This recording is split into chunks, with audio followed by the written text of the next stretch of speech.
Jonathan Xavier, inasmuch as you insist on being an outsider and laughing at the rules and traditions of our advanced civilization, I am exiling you to a place which has no adherence to either. I have no choice but to sentence you to Earth. Paul Bunnell, that's spelled B-U-N-N-E-L-L, and I'm the director and the writer and the producer, one of the writers of Johnny X. And I'm Sara Grigsby, and I am Annette. She plays Annette, one of the juvenile delinquents from outer space. Very dangerous. My name is Aaron Ball, and I play Mr. Projector. You might consider me to be your personal guide through the ephemeral universe of 16mm educational films from the 40s, 50s, and 60s. Okay. You're scaring Adam.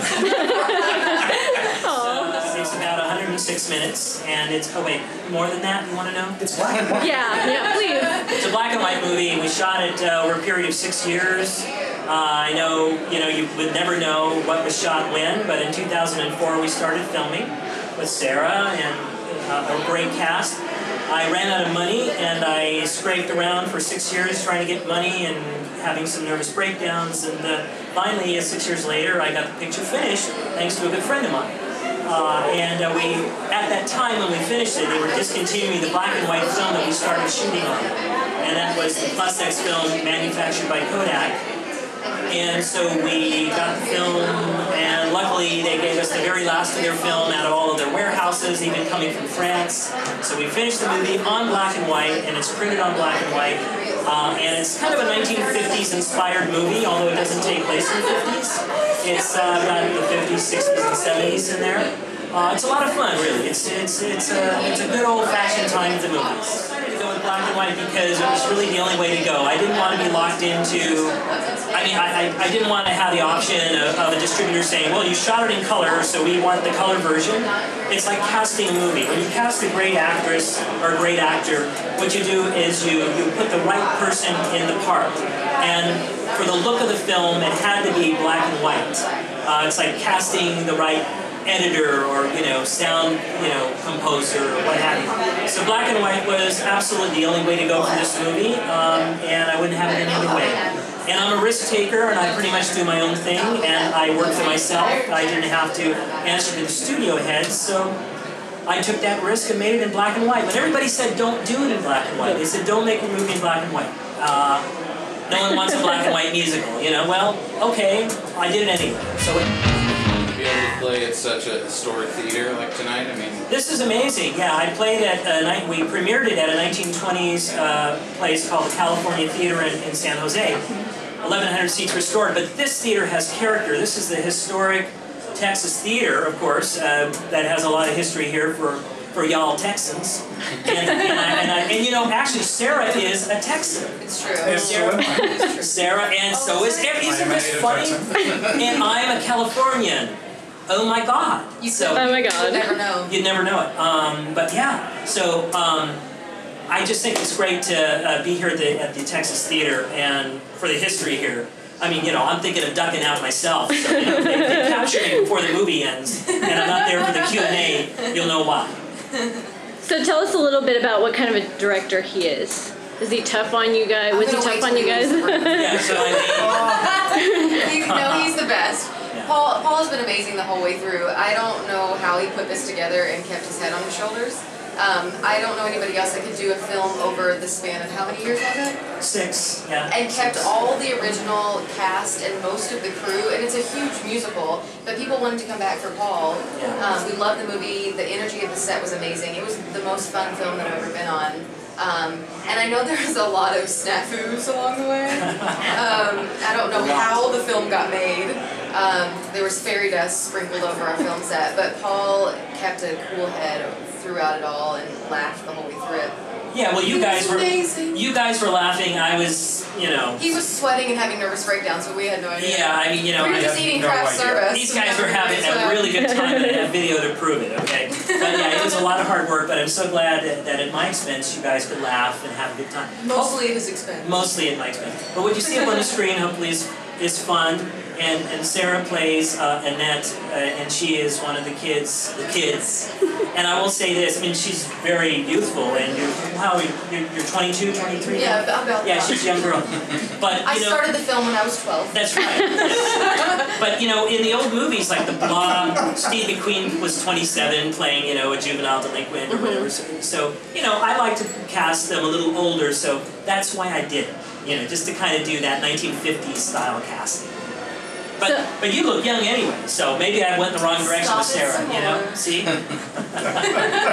So you said it's a musical? Kind of, yeah. So did you write the lyrics, and who was the writer for that? No, we had a composer that did the songs, and we had a guy that did all the music, score, and the arrangements for the songs. The guy that did the songs is more of a Broadway musical writer, you know, it's not rockabilly, it's not like Rocky Horror, it's more like a musical theater, and the music score has a really cool sound to it.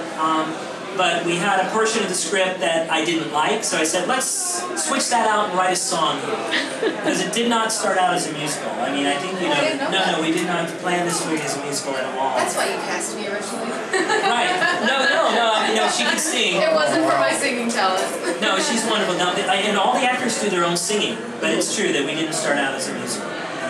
But you guys did great. Yeah, really, really great. What was the hardest part for the 6 years that you had to deal with? What was the most difficult portion of the film? Well, for me, just the not making it part, wondering if I'm ever going to get it made and finished, you know, because it was a passion that I wouldn't give up on. I had a lot of friends say, Paul, you know, you're really still trying to make that movie? You've got to be kidding me. How are you going to finish that? I mean, the actors, how are you going to get everybody back? Well, I did, miraculously. And there was a time when Sara was unavailable when I thought we were going to shoot in 2007. And I had actually interviewed photo doubles for you to just, I figured nobody would notice. But the planets really aligned in 2010 because not only was Sara available, but right at the tail end of Kodak manufacturing the Plus X, we were able to get the film, you know, all the film we needed, and it was just magical, you know, it was just like, so the hardest part was really just not being able to get the film made and not knowing if we were going to get it made, and having people laugh at me for continuing on with this crazy dream of mine, you know. So. And I didn't even believe it, I have to say. I would get a call from Paul like once a year, like, are you pregnant? You cut your hair? Like, I wanted to keep everybody consistent. Are you still in California? Can you shoot film? Just checking. And then it happened. It 6 years later, it did happen. we shot the film, all the original cast came back. What part of California did you guys shoot at? Well, it was a desert movie, so we shot in sound stages in Los Angeles. But for the road shots, we went to Barstow at a drive-in, and then we went to the Mojave Desert and Trona Pinnacles, and you know, got all this stuff. A stage in Irvine for Kevin McCarthy. A little movie studio called Ray Art Studios in Canoga Park, so the Valley, you know, lots of old, you know, interesting eclectic locations like that. All right. So, would you like to ask what Aaron does? Yeah, you're very quiet over there. The only thing I really wanted to say was that Paul is a very dear friend of mine. And so my respect for Paul is really on two levels. It's on a professional level and a personal level.